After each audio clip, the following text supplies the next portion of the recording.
নিয়মনীতির তোয়াক্কা না করে জাল জালিয়াতির মাধ্যমে প্রহসনের নির্বাচনের অভিযোগ তুলেছে হজ এজেন্সি মালিকদের জোট হাব ঐক্য ফোরাম। রবিবার জাতীয় প্রেস ক্লাবে এক সংবাদ সম্মেলনে ফোরামের নেতারা এই দাবি জানান। হাব ঐক্য ফোরামের সদস্য সচিব মেজবাউদ্দিন সাইদ দাবি করেন, নির্বাচনের নামে প্রহসন হয়েছে। বাণিজ্য সংগঠন আইন 1994 এর বেশ কিছু ধারা অনুসরণ না করে অবৈধ পন্থায় পূর্ব পরিকল্পনা বাস্তবায়নে ন্যাক্কারজনক নির্বাচন করা হয়েছে বলেও দাবি করেন তারা।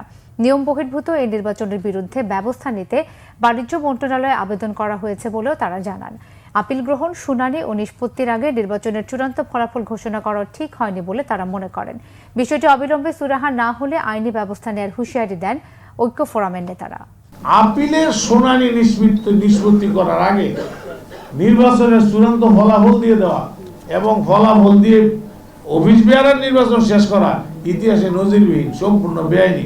আপিলের শুনানি হবে এবং আপিল সিদ্ধান্ত দেওয়া হবে, তারপরে ফলাফল ঘোষণা করা হবে। এই আংশিক ঘোষণা দিয়ে শুধুমাত্র কার্যকরী কমিটি এবং সামান্য কিছু আঞ্চলিক কমিটিকে তারা ক্ষমতা হস্তান্তর করে দিয়ে দিচ্ছে। এতেই বোঝা যায় তাদের মধ্যে একটা দূরভিসন্ধি কাজ করেছে। ভোটগুলো পুনর্গণনার জন্য আমরা জোর দাবি জানাচ্ছি।